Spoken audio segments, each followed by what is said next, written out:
لو انت عندك تحذير في القناة بتاعتك وعايز تزيله من على اليوتيوب، في الفيديو ده هقولك الطريقة سهلة ومش هتاخد مننا اي وقت زي اللي قدامك على الشاشة.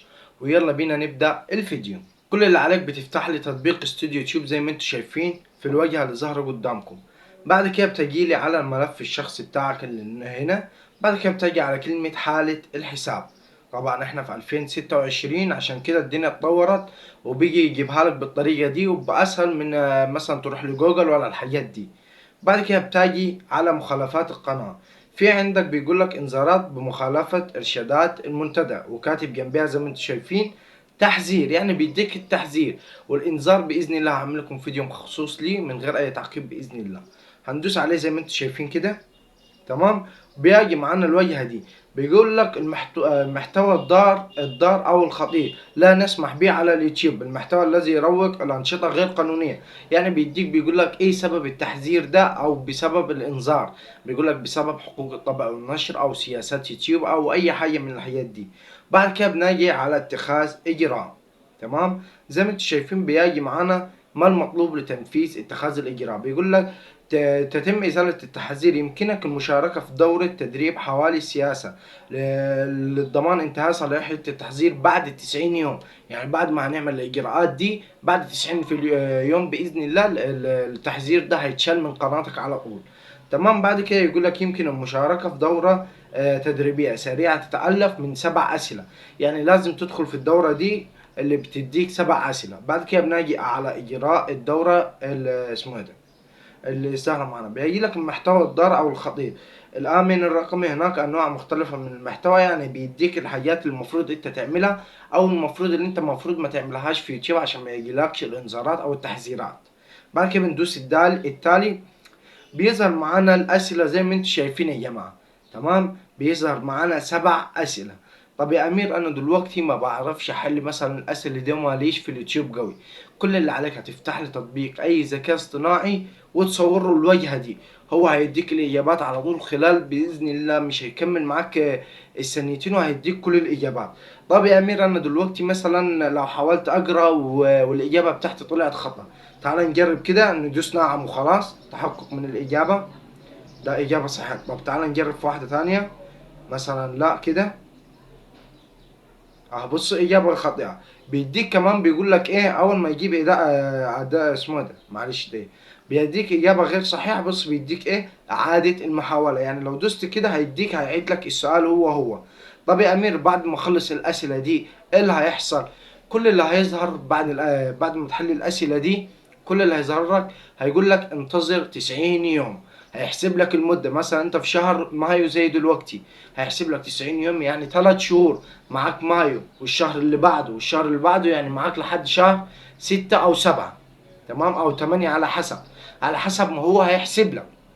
تمام. فانت لما تاخد الاجراءات دي معاه هيحسب لك الوقت اللي هو المفروض ينتهي منه التحذير بتاعك. طب ايه الاسباب يا امير اللي بتواجهني بسبب او بيجيلي الانذار او التحذير ده؟ اول سبب معاك انك بيبقى محتوى مثلا بيبقى سارق محتوى بمعنى الكلمة او محتوى معاد استخدامه. تاني حاجة بيجيلك بسبب حقوق الطبع والنشر. تالت حاجة بسبب سياسات يوتيوب بتلخبط في السياسة. ساعات بتاخد لي موسيقى، ساعات بتنزل لي حاجات مسروقة زي ما اتكلمنا، وساعات مثلا بتاخد لي فيديوهات شخصي مثلا زي يوتيوبر مشهور معرفش واحد مشهور تاخد لي فيديوهاته من على التيك توك او من على اليوتيوب وتنزلها عندك في القناة. ده كله بيجيب لك انذارات وبيجيب لك تحذير وبيجيب لك حاجات كتيرة. فعشان كده بقول لك اول ما تجي لك مثلا الانذار ده اعمل الطريقة دي وباذن الله هيتحل معاك. ما قدرتش اكتب لي تحت في التعليقات وانا باذن الله احاول احلل لك التحذير ده او اشيله لك من القناه بتاعتك. وتاني حاجه زي ما قلت لك عشان تبقى مستقيم وما توجهكش التحذيرات دي لازم تعمل ال3 حاجات دول.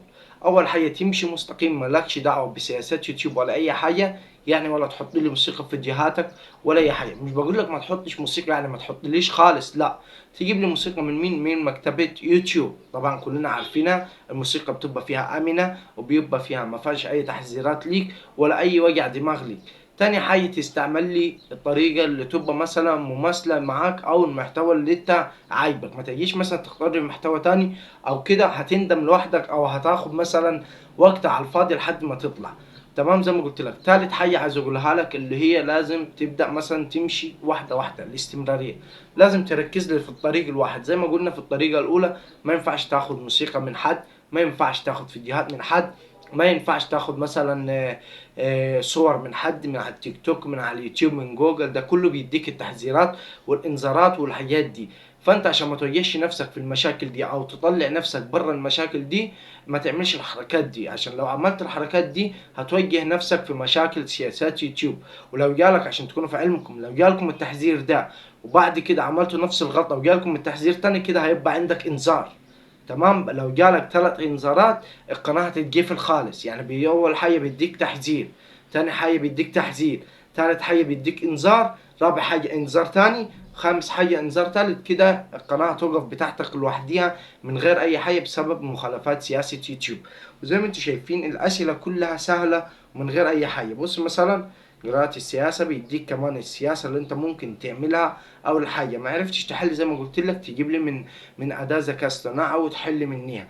ما عرفتش مثلا من الذكاء الاصطناعي، حاول على قد ما تقدر اعملها. كده كده بيديك محاولات كتيرة. وبعد ما تخلص ده كله بيجي لك رسالة كده على حسب مثلا الشهر اللي انت عملته، بيديك عليهم 3 شهور.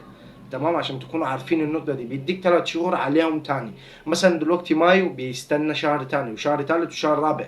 تمام. بيديك عليهم 3 شهور. فعشان كده بقول لك حاول على قد ما تقدر، عندك الانذار جيبها على طول. وزي ما قلت لكم، احسن حاجه نزلوا تحديث ان هم ما يوجعوش دماغك ويخلوك تروح مثلا لجوجل، مثلا تفتح جوجل من التليفون والكلام ده. لا، بطريقه سهله بيديك تدخل على الملف في حاله القناه، وعلى طول بتلاقي الانذار ده عندك او التحذير ده عندك.